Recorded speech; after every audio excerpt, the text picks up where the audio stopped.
Alternative Dig Talk. Real issues, real talk.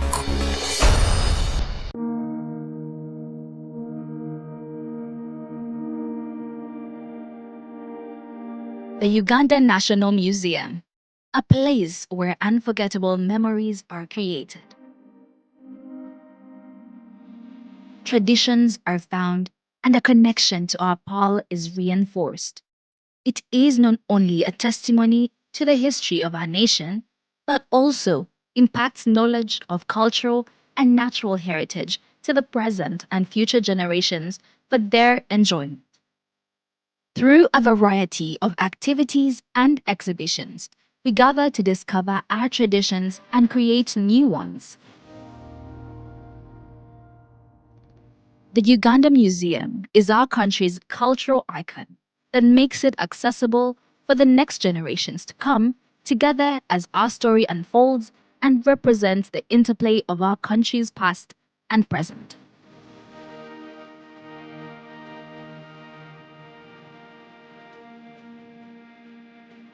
It is in our history, but also in how it has evolved to embrace optical satisfaction and new influences. Our identity as a country is not only a moment in time, but also a journey of where we have been, where we are, and where we are going. We invite you to experience the authentic heritage, rich history of Uganda. Welcome to the Uganda National Museum.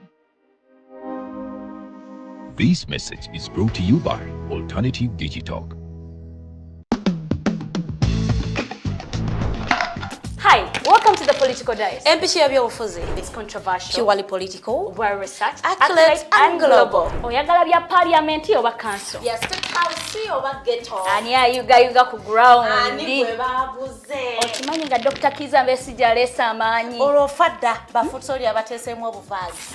Oba yo DP eri kuki? Olwojema. Bano ba MKCG bo baddawa. Abo bafuna CDF baamala tebabanja. Olwo baba ate bange bali kuki? Abo bo akina kulabisa simanyanga posturing tebabiri bali mu structure building. Naye ate ono ye. Ani oyo oba? Ye ali kuki? Oyo tumuleketa gamwanyiga mawu. Ebe ndabena birindira no ku the Political Dice ku the Alternative Dig Talk nange Teddy Tenjo ewamune Farida Bikobere buli wa Sunday sawa 2.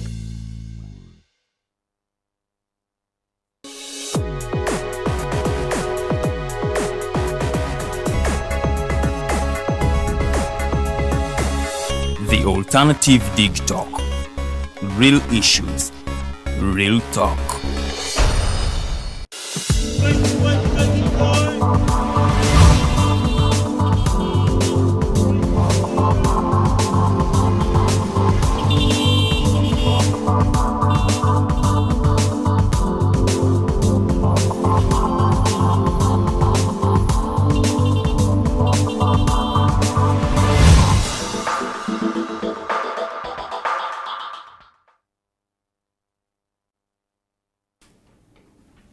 Tukulikayo nnyo muhumula mko you are still watching the Night Drive. In our second hour of the show, I will be going through your comments, your questions. Era ngenda kubanga ate mbisoma and Mr. President will be replying to most of them. Era nga njaga kubategeeza nti this our second hour of the show tugenda kubanga ate tutunuulira the inclusiveness of online activism. Naddala X kubanga ye social media yokka abantu gye balowooza nti yabaasoma oba, because you might find that Facebook might be a little inclusive. You might find someone deep in village in Kashagama ali ku Facebook, but it is very hard to find someone in Kashagama on X.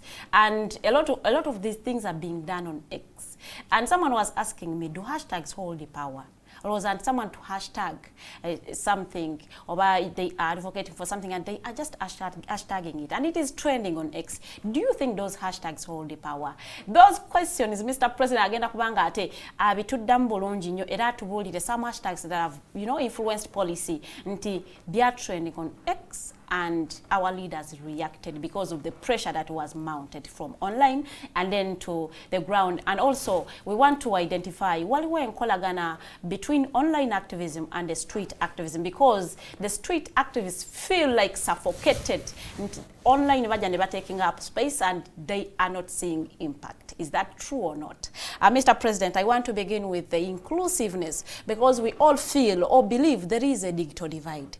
Nti X erinyo mu Kampala n'ebitundu ebya tawuni atenga what you are doing is beyond politics. It is impacting people, it is impacting lives. How have you tried to bridge that gap? The inclusivity of the digital platforms generally also depends on the literacy levels in the country, and two, the exposure of the people. Yes. I'll still take you back to in under dictatorial regimes.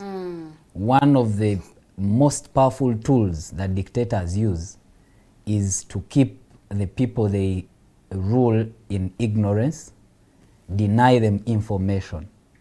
Okay? Yes. Because information is power. You are certain we are under dictatorial regime? Yes. Okay. In bold letters, we are under a dictatorial regime. So what happens in dictatorships is that they use every chance, they invest in making sure that people are ignorant. Because the more people are empowered with information, the more they are resistant, because they know their rights, yes. They know what they deserve. So that side. But also, social media is really something new, especially in Africa. A platform like X has not existed for 20 years now. It's not, I don't think it's even 15 years yet. So it's a new platform, but I am happy that the rate at which Ugandans are joining. By last year, when I became president, UOX, the statistics I got then is that we had around 1.5 million active users, 1.5 million in Uganda. Wow. We are now about 3.5 yes. in less than a year, in a year and so. So that's a good trend.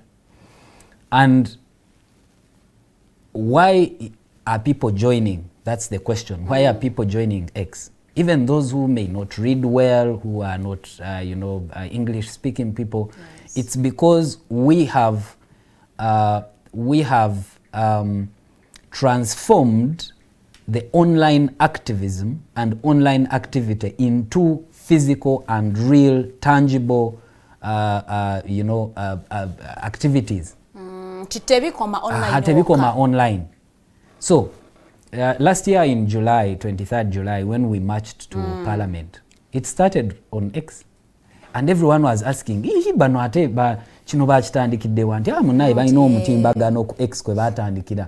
also want to be part of X. We did the Cleaning Kampala campaign. These are so many things we've done. I wouldn't want to be discussing politics alone. Twatandika Cleaning Kampala campaign. We've been cleaning different places around the city. But everywhere we go, Uganda X, Twitter, because people know Twitter. Twitter, yes. Twitter. Kyogamba ku Twitter kuliko abantu abasobola okukola ebintu. I also want to be part. We have stood together as a community in terms of sorrow and happiness. We have lost a number of our friends, starting from, there's a young guy, I think he was my age mate, he was called Manti. He was a content creator. He used to do videos with Sauce Garland. We lost him, and we mobilized ourselves. We went to Chenjojo and buried him. I gave a speech on his burial, and everyone at the burial in Chenjojo was wondering, hey, so you mean these people are so serious? They are disorganized? We gave out a condolence message, both financial and, that kind of a thing. We've had our colleagues wed, you know, and you realize that the entire wedding, 80% of the wedding are Ugandans on X. On X. So Wow. the 20% are asking, eno community is serious. Nga mwamusondera sente ne mujja ne mukola ki? Ne mubeerawo ne ku mukolo gwe. We buried our friend Sad Shots. I personally collected over 8 million shillings from Ugandans on X. Ezokuziika. Ffe twakola okuziika kwonna, everything 100%. Okuva mu mortuary, funeral service, everything ffe twakikola. And a few other partners, Uganda Wildlife Authority and others who came through. But 99% was done by Ugandans on X. We were more than 300 people in Kazo. Yeah. You know, we traveled, we were there. So people in Kazo were shocked to see such an organized, huge number.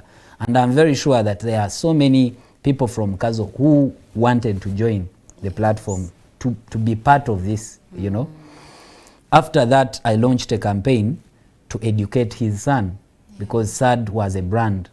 He was he was a brand, so his son cannot be suffering, yet you know his grandfather had a brand. And right now as I speak, I think we've collected over 15 million shillings. Wow. To push, to make sure I want to make sure That's a great that job. this boy has a sustainable education plan until university. So many people have come on board, you know, to help. So many, I won't mention names. Others are even coming on board to say, can we educate this boy the whole primary? So actually my burden now is secondary and university. But primary is catered for. There are so many things. We've done charity, sports. We've had football matches, especially. We had the first Ugandans on X versus TikTokers football match at Yes Sports Center, Zambia. And we had over 1,500 people physically attending. We had over 2 million impressions on across all social media platforms. We had a second match, the same. We got partners come on board, you know, to support. So, nti kino ekintu kyava mu kubeera kya online kati kiri physical. And that's the inclusivity that we are talking about. So we can reach everyone. I have been appointing regional representatives. Northern, Western, Eastern, Central. So that, and these people are organized. When you go to Western Uganda, they have their group, they have a leader, they are all affiliated to UOX. Yes. When you go to Eastern Uganda, the same thing. Northern Uganda, they are structuring something now. So that we reach out to these people, you know? Yes. Even someone ali mu Northern Uganda, bwana alaba internet penetration make mulemesa kubeera part of the Ugandan. Bwana alaba that community nga naye ina byekola mu kitundu kye ajja kwagala okubeera part. There is an old man, he's like 70. He came for Sad's burial. He took my number, I didn't know why. He's a little educated. He said he stopped in senior 4, so he can read some English.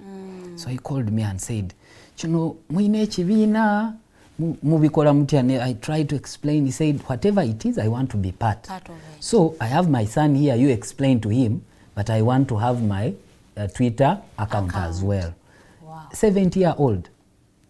He liked what he saw. He wanted to be part of it. So this is the inclusivity that we are talking about. I can assure you that in the next 5 years, we could have like 10 million Ugandans on X. Yes, exactly. Ja tugende koko ku march to parliament. It began as an hashtag on X.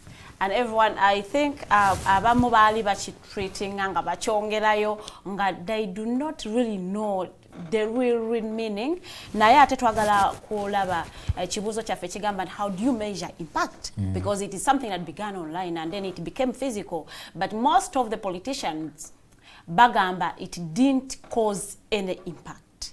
Kati Mr. President agenda kubanga atunyonyola, how do you measure impact in reference to march to parliament? According to you, as someone who participated, someone who started it, the initiator, did you reach your goal? Did you achieve it? the politicians you're talking about, maybe they don't understand the definition of impact. Ate Mr. President yagamba imperialist baba wa sente, we shall get there. We shall talk about that. The politicians who are saying it didn't have impact, they don't know the definition of the word impact. Because first of all, you discussing it, it's already an impact. Why are you discussing it if it didn't have impact? You know, if discussing it up to the floor of parliament, and you think it didn't have impact? The Speaker of Parliament yadduka mu Kampala n'agenda Gideon yekweka. You think it didn't have impact? Your choice of words is wrong. No, that's what happened. The Speaker of Parliament did not run away from Kampala. You are going to mislead my audience. No, you can use your words. Let me use mine. And these words are mine. Sibibyo, sibya station no byange. Speaker of Parliament yadduka mu Kampala. But it's also not good to misinform people. I'm not misinforming them. She flew out of the city. These are facts. If you're disputing them, then later won't yali mu Kampala. No, she wasn't in Kampala, but she didn't run away from Kampala. So it was a coincidence that... Coincidentally, she had other things to work on in Uganda. First of all, the debate around. Secondly, we targeted the Speaker and Parliament, not necessarily because they are the most corrupt. We know the most corrupt you are saying by your wagurao, kuba ya condoning every corruption. But we targeted the Speaker kubanga yali ayagala kufuula corruption enomo nga akifudde kya kweraga, you know, kya kweragiramu nze nakikoze mwakoze eki ne sente ze nabbye ngenda kuguliramu omusajja wange emmotoka ey'ebbeeyi mujja giraba, ngenda genda Bukedde yanzimbe bino na bino mujja biraba, ngenda kwambala ekiteeteeyi kya milioni 10 nkibalage mugenda kukola ki? The trend changed.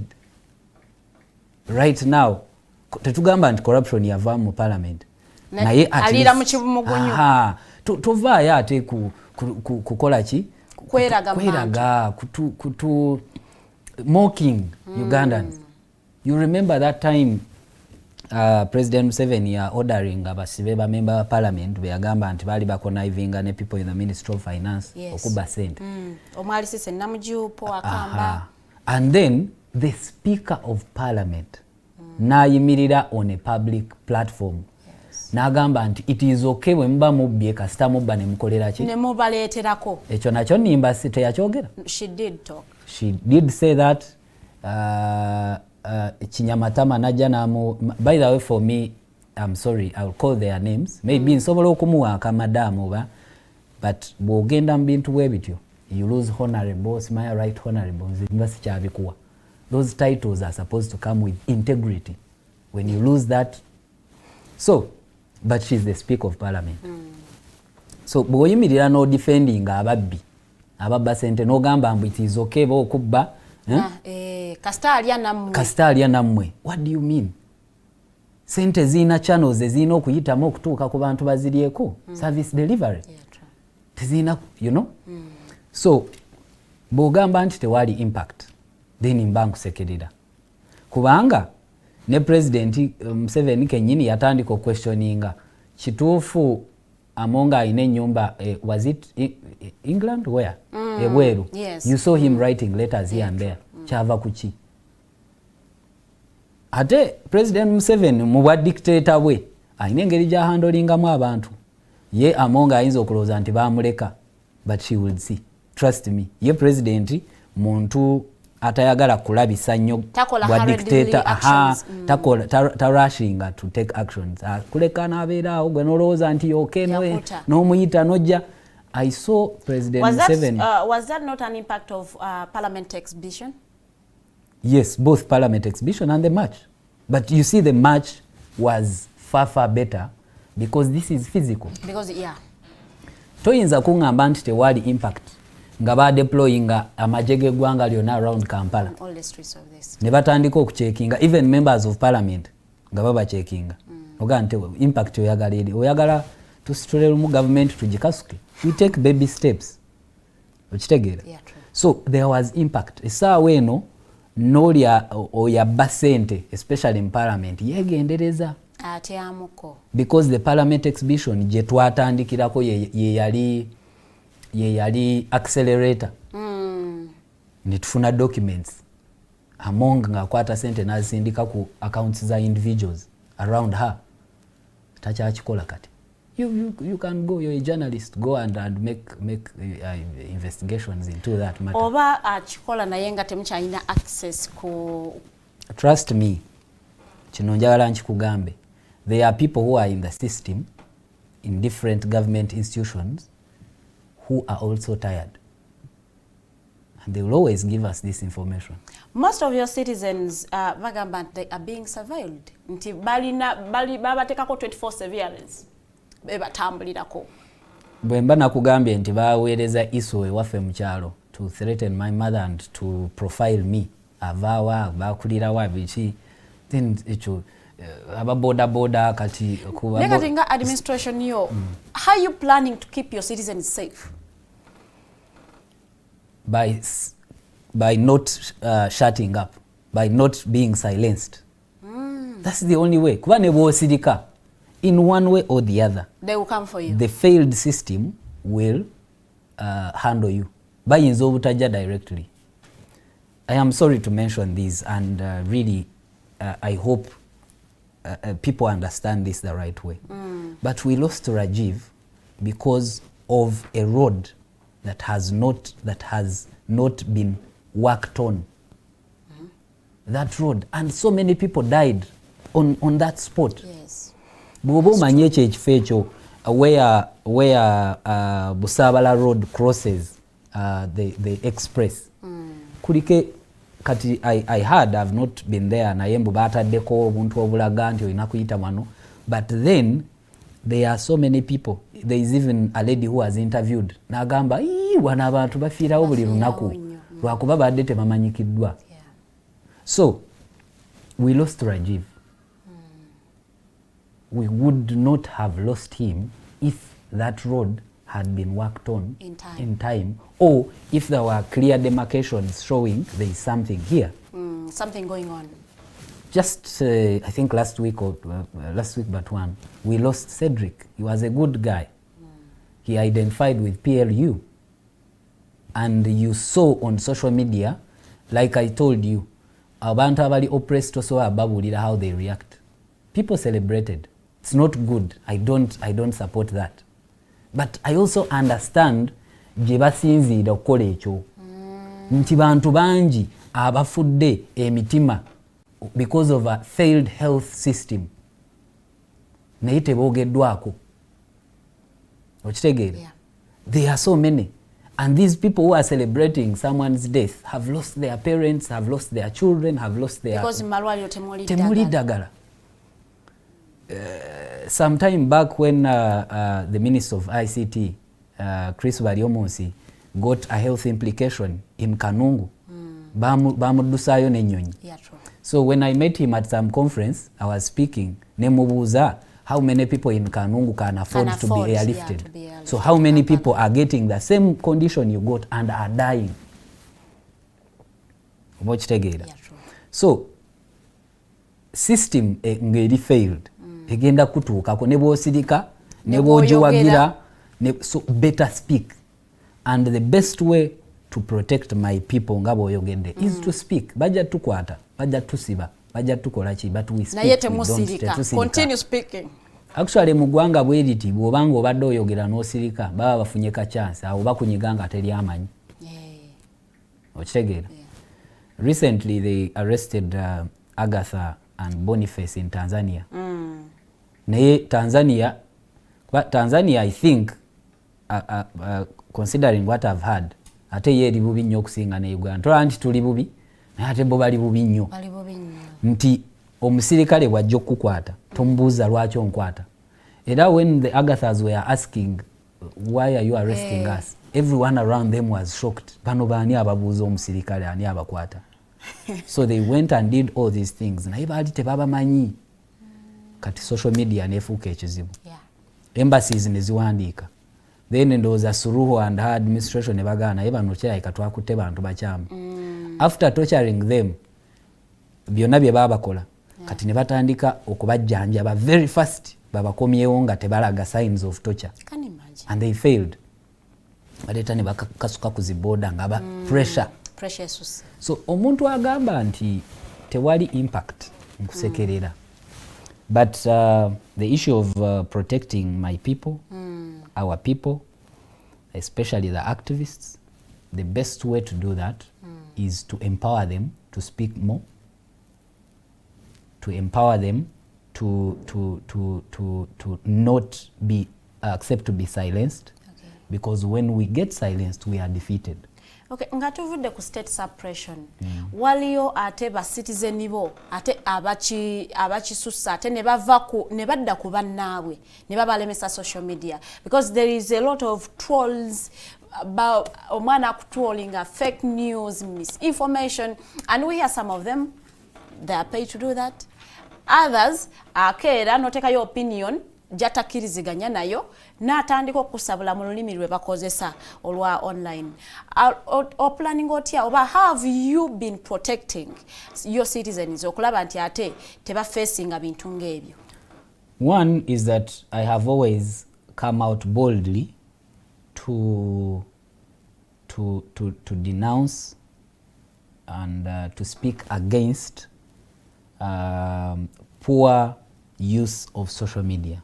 Always on X spaces, because we organize spaces, educative spaces, because I have always advocated for a generation, an online generation that is respected. Okuva ku bino byabadde batuzalawa abo baana tebalina byakola what keyboard warriors. So we also, just like a country, Uganda, tulina abantu ab'empisa embi. Nga bw'omanyi nti buli ggwanga lina amakomera, lina police to keep law and order.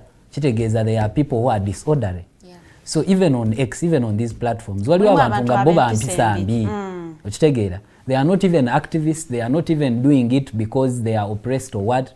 Bo bampisa mbi, they are trolls, they body shame, they ridicule people, they insult, they abuse, you know.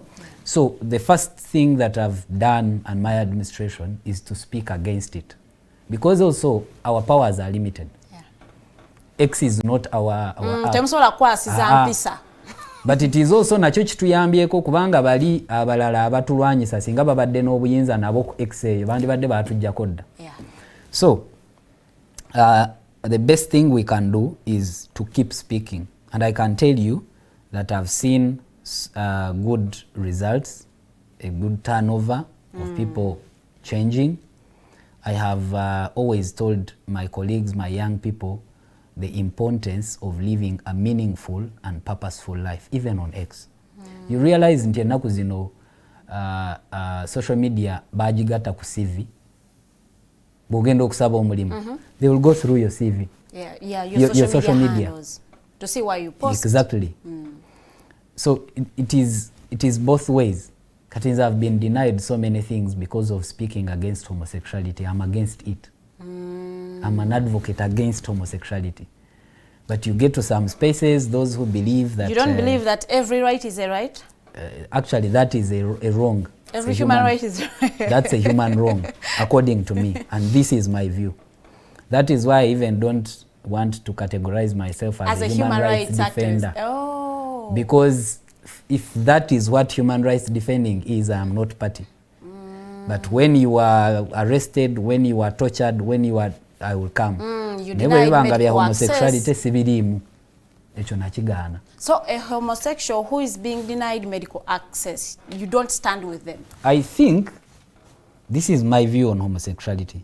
I think that these people have a mental problem. They don't need to be persecuted or killed or what. They need treatment. They need rehabilitation. Ate bwe kiba kyakutta ate nakyo kirala ekyo sikiwagira. No, you don't kill someone. You don't kill someone because they are adults, they choose to do. But and also me, I wouldn't have a problem two adults being in their room and doing what they want. sibayinaako buzibu. But the problem is promotion. What is in it so that you want to promote, then buli kaseera tukyogereko, then mubeere ku street, homosexuality, rights, what are you promoting? You get my point? Yeah, I get you. So I have been denied so many things because of that, and it is okay. Kyengezaako kugamba nti social media esobola okuwa opportunities, esobola okudenying opportunities. So this is the message I've been sending to my colleagues, saying live a meaningful life. Use your handle in the right way. Bwe brandinga ng'omuvumi, abantu bajja kulaba ng'omuvumi. Ate ensi eno tosobola kulivinga wekka. You can't live in isolation. Omuntu gw'ovumye leero ojja kujja nga yagenda okostinga ku show ng'akulinako bias. Ajja kwogera hey, you're welcome, what, summarizing ogende nga tolina kyoyogedde. Exactly. Omuntu gw'oli mu kuvuma today gw'ogenda okusanga enkya nga yali ku panel y'okuinterviewinga. Ajja kulabira wali agamba tetumwagala. Omuntu gw'ovuma leero yagenda okusanga ku kkubo ng'oli stranded. Alimo kuyamba. So bw'obanga kyetaagisa okuvuma, you have a reason. Kitegeera? There should be a reason. Nti onvuma naye nkukoze eki. Okitegeera? Ne bwe mba nkulina kyenkukoze tonvuma, Mr. President. Mr. President, abantu bo babakwatira under the Computer Misuse Act as amended. Naye gwenga omukulembeze and your administration, what are those policies you would push singa baba wadda akakisa? Zemulaba, those are digital policies that would protect your people or your citizens online. Okulaba nti basharing their opinions, but they will not be arrested because they have shared their opinions. There is a law or wabera wa mateka gagaba protecting. I wish we were discussing that in another country. Manyize siri muntu wane Uganda tebisoboka kati wetuli. Siri muntu nnyo akwagala kwogera ideals nga neerabira reality. It is reality that leads us to the ideal world. Exactly. The reality now is tewali police gyogenda teekawo egenda protecting abantu. We are living under a dictatorship. They do what they want. And right now, bali mwana chikulaga nti nakumukutte ali mu basement yange nze muyina ugenda kukola ki.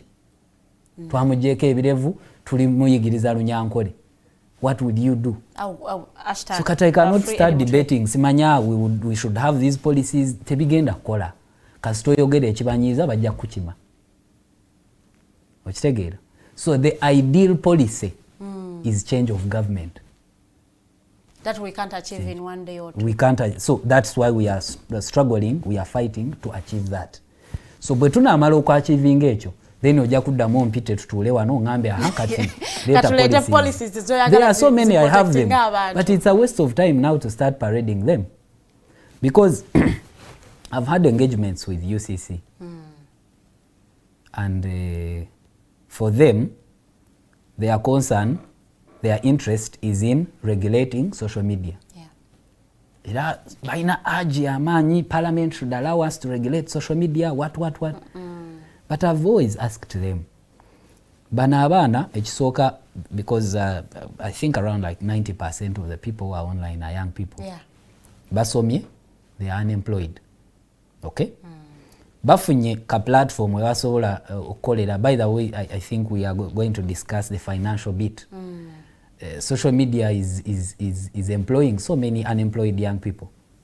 So bana abantu befuniddeyo ka space we bekolera obusente bwabwe mu ngeri ey'empola, influencers. Kati gwe a government mu kifo ky'ogamba nti soke tuba supporting in this way, gwe your interest is in regulating, control. How do we control them? How do we regulate? You first support. You wake up one day and say, at least once in a year we are going to recognize the digital influencers who are doing well, who are promoting the tourism of the country, who are pushing, you know. Zino ze suggestions zembadde saagala kuwa kuba tezigenda kukola, tebigenda beerawo. You never know. You recognize them. Bw'omanya nti abaana bano bakozesa masimu, teekawo bugift bw'amasimu. Bw'oba okwata million 10 n'oziwa abamemba ba parliament bayiseewo gundi gy'oyagala. How much is this phone? This phone is 2.5 million, 3 million, 4 million. You recognize 100 people every year. obawa obusimu oyagazise obagazise okukozesa social media in the right way. In the right way. Kwata bu tripods, kwata laptops. This is a small budget. Recognize these people. Abakoze obulungi. Then bwomala ekyo kati kwata bana 100 bo recognize nze bagambe you come and register your platforms. Because you have supported them. Yeah. You're not supporting anything they do. Na yo yagala, you want to control them, you want to regulate them, you want to tax them. Why? What are you doing with the taxes you're already collecting? So that nafe to very interested okuwa taxes. Uzikozesa aki? Zosolozeza zikoze eki? Nga Kampala, I've told people and I want to make this categorically clear. A capital city of any country is like a woman's face.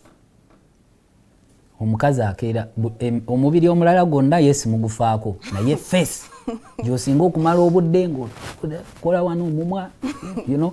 Nange ng'omusajja bwe nsooka okulaba bwe nti nsooka kulaba ki? Ebirala nyaashi biki mbiraba luvannyuma.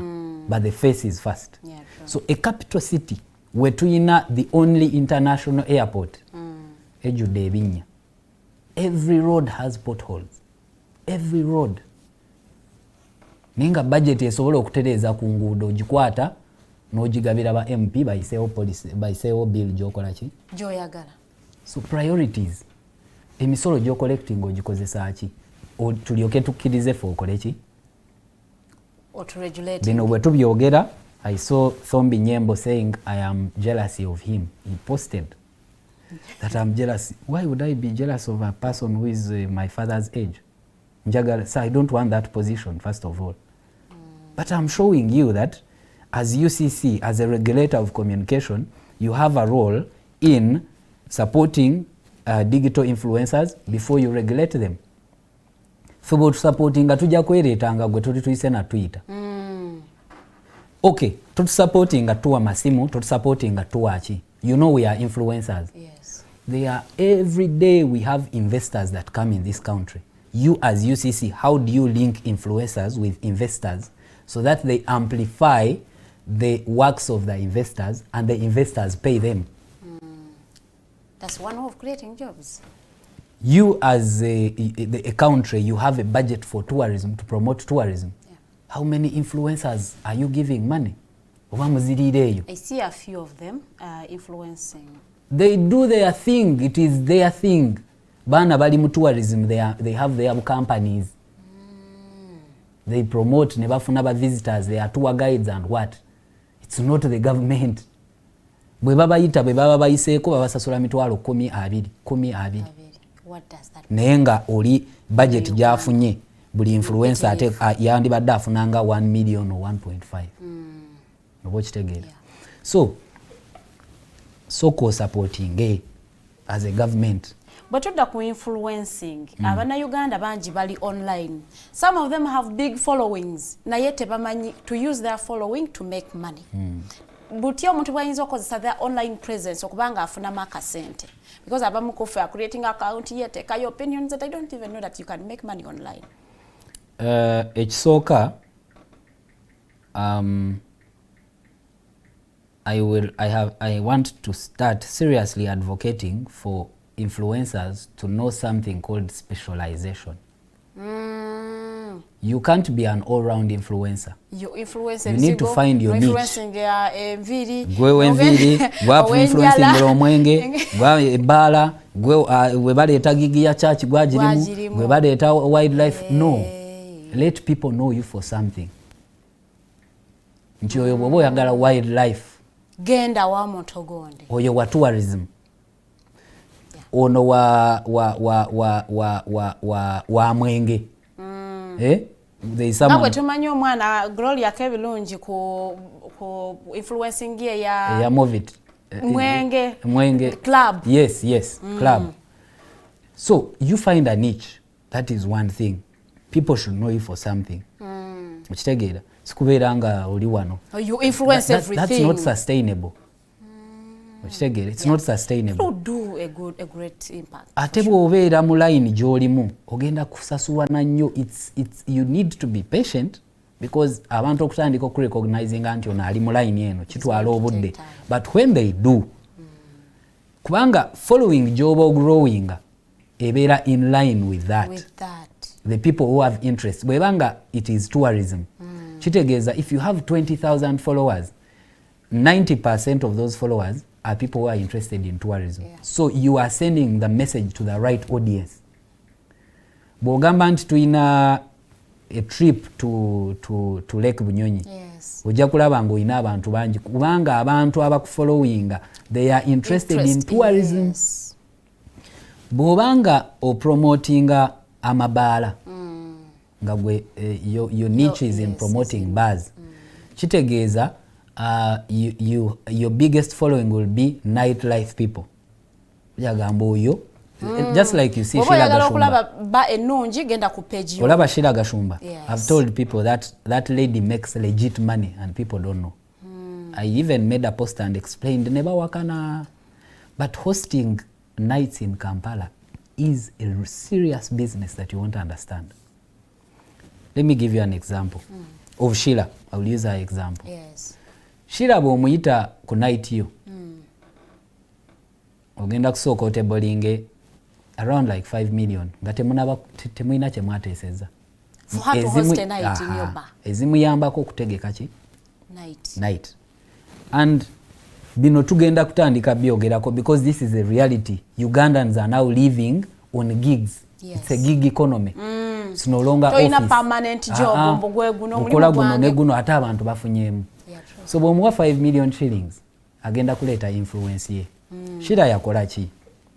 Bano abaana b'abagagga, abaana b'abana ababba ssente zaffe, you know, bano bonna abayingira mu ggwanga abayinamu kasente abasama yabafuna bonna abayina bw'ati. This is someone who goes to a bar and spends 10 million shillings. Tazinaako buzibu. One person na spending a million 10 mu bbaala.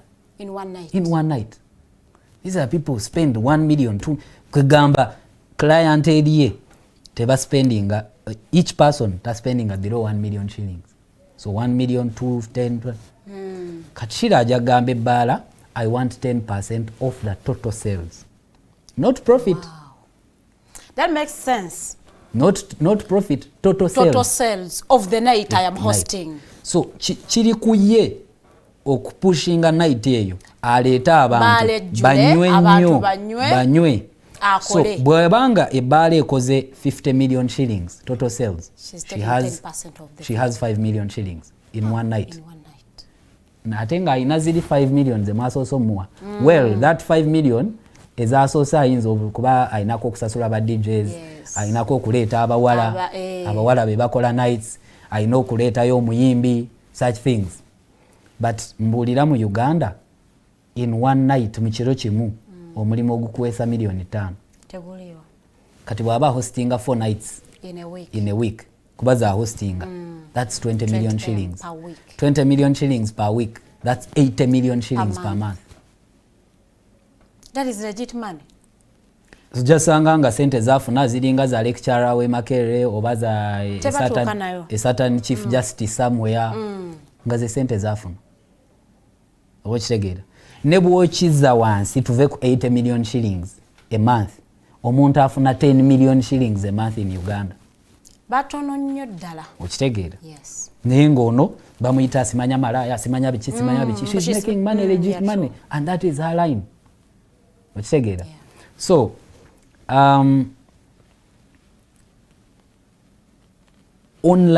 this online thing, you have to find a niche. You have to specialize. People should know you for something. People should know you for something specific. Tinze nkola kino specifically. Wow. Okitegeera. Yes. If you are an activist, people should also know you. For that? Yes. Okay, and no I want to posting dispute. About life, no posting. Actually, don't you wanna? Yes. Ate ekirala kye njagala okukiriyaringa on air. These people who say you are funded to do these things. You get money from imperialists, the president told us. Do people know the risks that come with activism? You can't manage activism without financial support. You can't. Because bajja kukwata wetaaga sente za bail. Nkugambye nze na losing a business because of your you know, opposition. I have threats on my life. When I exposed Mbara Regional Referral Hospital, nagendayo, I went to visit my cousin who was sick in the gynecological department. And I found the whole department stinking. So nimbabuuza kiki ne bangamba you go to the toilets. I was shocked. Gynecology. Omuntu amanyi gynecology nti abakyala bano babeera n'ebirwadde mu bitundu byabwe ebyobukyala. Naye toilets ze balina otuulako ate zibongera bulwadde. I took photos and posted. But na postinga, in like 3 or 4 days they came and tiled and did everything ne bazizaawo. But 16 people were fired. What? Yes. Because they the allowed cleaning you department. No, because of failing to do their job. So kati bano you're creating enemies. Wano kyokoze kituufu oyambye abantu abakyala. Naye gwe bagobye yakulabanga mulabe. Asobola n'okunoonya. That's activism. When you do an exhibition, say pothole exhibition, someone in KCC ayinza okugobebwa. Ajja kitwala person. Ani atandika exhibition ye. Tandika okunoonya. This is activism. So abantu balina okulekeraawo okulowooza nti for example, during the march to parliament abantu basonda sente. Ugandans both here and those abroad solicited money that went I think up to something like 45 million shillings. Ez'okutuyamba era ffe tetwalaba nnaku mukomera, twalina bail money, twalina buli kimu. Okitegeera? So kati awo jagamba nti funders. No, it's because in activism we need money to sustain activism. Ate ensonga lwaki bakifuula ne bakifuula nti imperialists, it's because they know that if we are financially empowered, activism yaffe tujja kukola tugenda gyongerako. Kati balina okidemonizinga. Okitegeera? Bakidemonizinge. But so getting back to your question, my colleagues, the digital influencers, one, you find a niche. Funa ekintu abantu kye bakumanyiddemu, specialize in something. Two, kozesa bulungi account yo. Account yo si yakuvumirako bantu. Account yo si yakuwemula. Account yo si yakukwata bitundu by'abakyala n'oteekayo. That's not tewali muntu ne bwaba wa bbaala ne bwaba ani agenda kunoonya akuwe gig because you're doing that. There is no one. Some do that bagambambo, they are growing their following. People online mwagala nnyo ebintu bwe biti. Which following are you growing? Egenda kuyamba kye following. Because yes, you will grow the following. Actually, people who post that have more following than we do. Naye following ekuyamba ki? Era olunaku lw'onoolekera okupostinga ebyo oba oluzinze. That is why you see online osanga omuntu ng'alina 20,000 followers n'apostinga ekintu n'afuna engagement nyingi, n'osanga oli alina 1 million followers ng'apostinga there is no engagement. Because people who are following you tebalina nsonga ya kufollowinga. They just follow. That is why I've been discouraging people from these things of follow for follow. Follow me back, I follow you back. No, you should follow someone for a reason. That's what we call organic following. Nti I'm following Nova because he's the president UOX. He fronted this campaign. He has led us well. What? So buli kintu kyenteekayo ojja kuba okirinamu interest kubanga you followed me for a reason. Kati ffe bino byagamba yamba small account ekule follow tojikiriza. Ebyo nze si follow. Omuntu akufollowinga talina kyakwagalako, talina nsonga. That's why we postinga takuwa engagement. Kubanga yebyo si yebyo ya followinga byo postinga. So be patient.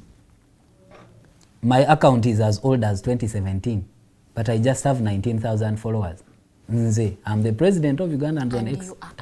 But I can tell you that ntekayo post nefuna engagement okusinga abo abakuliza gundi zaabwe mu follow. So account yo giwe ekitiibwa. Togifuula ya kuvuma, togifuula ya kukola kito bino kambi bagambe mu kamera nga mundaba. Ugandans on X and all digital influencers. One, you find a niche, you specialize, be known for pushing something. Two, use your handle meaningfully. 3, add the virtual connections. On top of the virtual connections, add the physical connections. Talk about online. Tewekweka. I discourage faceless accounts. Yeah. Guliye wekwese teri akumanyi teri amanyirinya teri amanyi. Then you come to my DM, Mr. President, I want lunch. I have not had lunch. You have a following. Naye wasalawo kwekweka teri agenda kuwa business nga takumanyi. Okitegeera? Those are great tips. Yes, come out, let people know you, but they attach a face. And when we organize Ugandans on X events, come through, get these physical connections. Bemulaba aba pushing gigs all the time. They know each other, bemanyi physically, recommending. Yes. So gobo sigala mukwekweka muganda wange, embere ejja kunyigiriza, tuli mu ggwanga where unemployment is a normal. The only employment you have is yoka following. Naye gwe bw'osigala mu room yo nga weekwese ojja tuuka okulya bulangiti yo nga tolina kyakulya. Okay, nga tumaliriza. For someone to be part of you, for you to stand up for someone in solidarity, betaga kubanga balina active X account, waliwo emitendera emirala gye balina okuyitamu, is a membership if there is, yeba yammeka? Initially we didn't have membership. UX is not registered initially. Because twalina fee eyo nti bagenda gikozesa okutu-infiltratinga. But like I said, it was my job making sure I build that foundation really strong and solid. But now, I think next month, we are going to register UX as an association. And we are going to have a small fee of registration of 20,000 shillings. And then affordable. A subscription fee of 50,000 shillings annually. Because we want to accommodate everyone. We'll take a sente nyingi ojasanga people are left out. But also this money is going to help us. I can tell you I've lost a lot of money ezange ng'omuntu because I've been using my finances. Okutambuza UX. Yes. Every day I have an activity. Every day. Not 1, not 2, not 3. And online, physical. Physical, nachija online. It's both online and physical. I'm here. Am I not representing Ugandans on it? I use transport to come here. After here, I have 3 or 4 engagements. Both ezange neza UX. So, akasente kano, njagala wenvira mu office next year mu Gwokuna.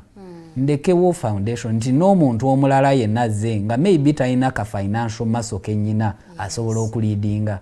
We are losing on good leaders kubanga tebalina sente. Now this is national. Kugenda mbululu. Kuba politics and leadership was monetized. Naye kati njagala kulekawo nti mu treasury ya UX mulimu akasente. Nti oli bw'ayagala okulinnya ka boda ka mutwala asobola okukalinnya n'agenda n'aweereza.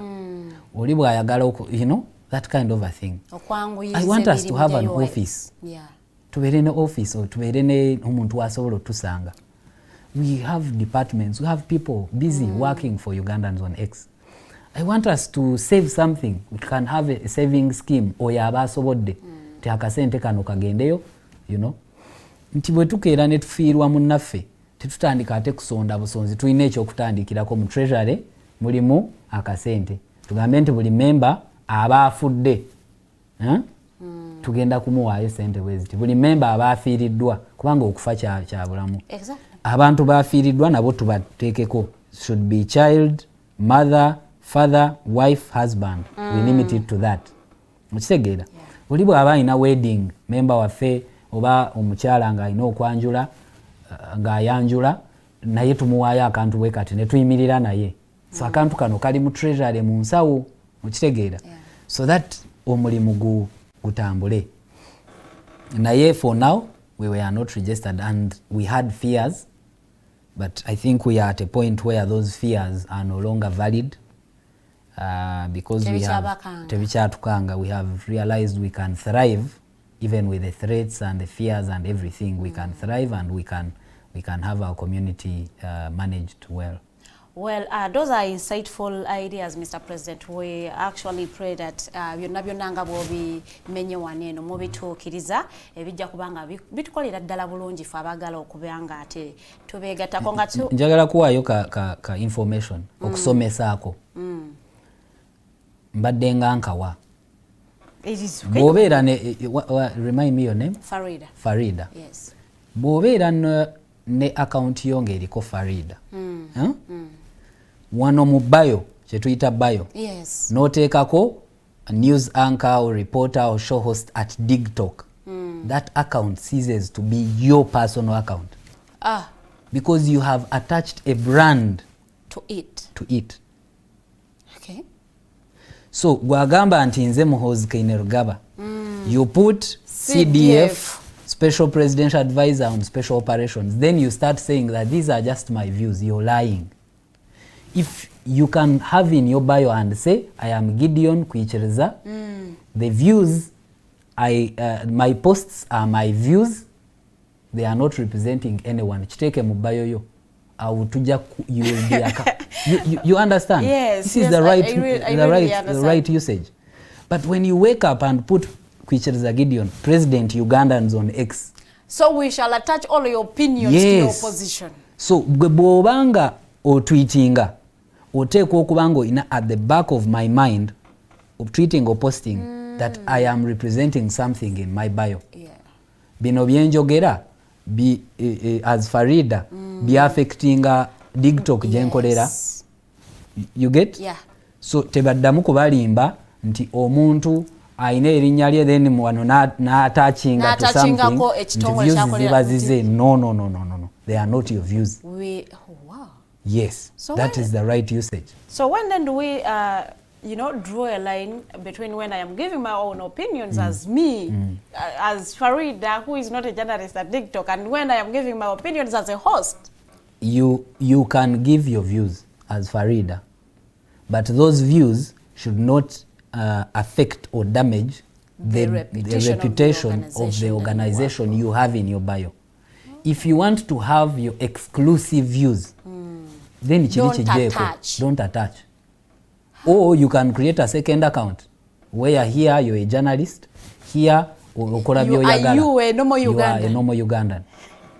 I think Njize, abali studio baize, and those that are watching us have also learned a few things. Mr. President, I want you to give a message to the Ugandan government. To the Ugandan government? Yes. The first thing is, Muluddewo nnyo, the Ugandan government, you say that. Do what? Yes, I said the Ugandan government. Yes, baluddewo nnyo, emyaka 37 tusaba mutuule. This is to President Museveni. Byewakola wabikola. We appreciate where the country came from, but we are saying amala nava mudiro. You have done enough. We wouldn't want you to leave the country where you found it, because that's where we are headed. Tuli mukuddayo jetwava.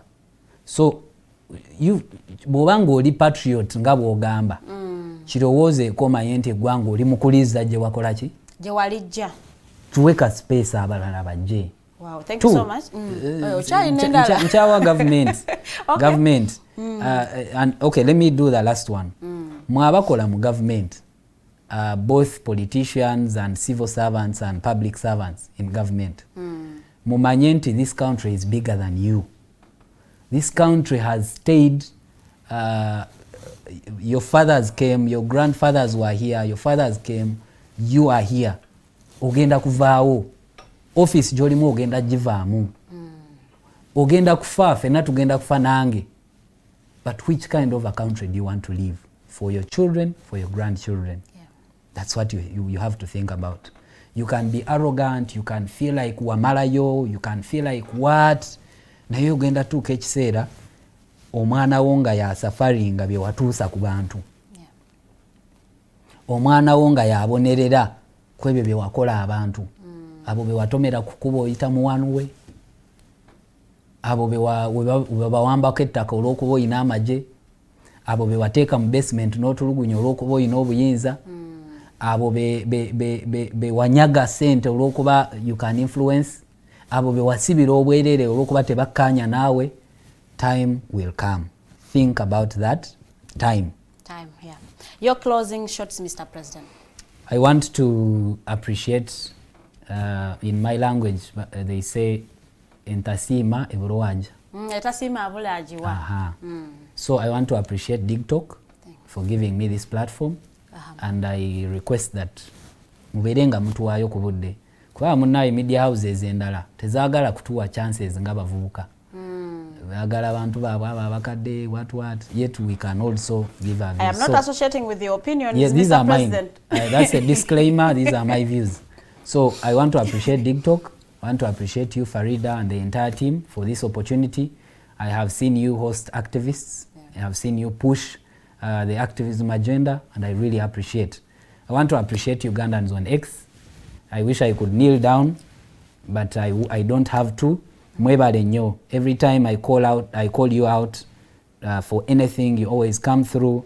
I want to really appreciate you, all Ugandans on X, for the support, for being there for each other, for understanding the kind of community that we live in and embracing it, and pushing what is supposed to be pushed, and doing the right thing.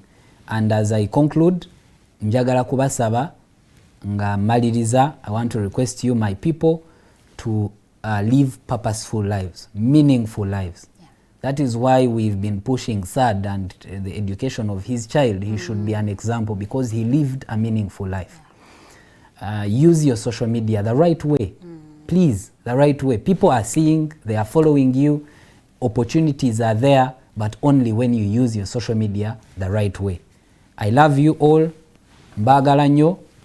For God and my country. Thank you so much. Thank you so much, Mr. President, for creating time okubanga ate notweyungako wane, and for also being objective. But I also want to appreciate you for the impactful leadership that you have done. It is on your tenure oba more leadership you that Ugandans have known nti ku equal your leadership. A lot of us didn't know, but there have been presidents abaze batambula paka ku mulembe gwa Mr. Gideon. So we want to appreciate you for doing impactful leadership, and I think and I hope that you are influencing other youths okubanga ate ba following ebigere byonna okubebaza batambudde naffe from sawa 2 ate paka ne tugenda okubanga ate tuwunzikira show yaffe soobira nti muyizeemu nnyo naddala mmwe abali mu kukolera online, you doing online activism. It is now akadde okubanga osobola okubanga you differentiate between when you are abusing someone wawo mu kuyisizaawo your opinions. Akadde kankutte njaga okubagaliza olunaku olungi tusinkana olunaku olw'enkya saa zigenda kubeera 2 ez'okumakya. Very good morning, have yourself a good day.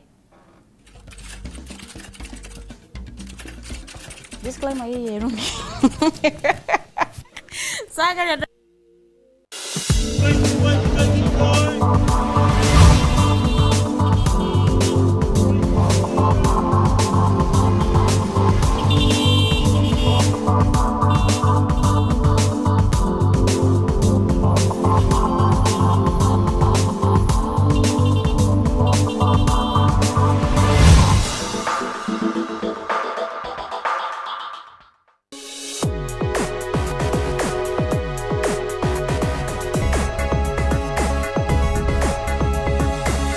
The Alternative Dig Talk. Real issues, real talk.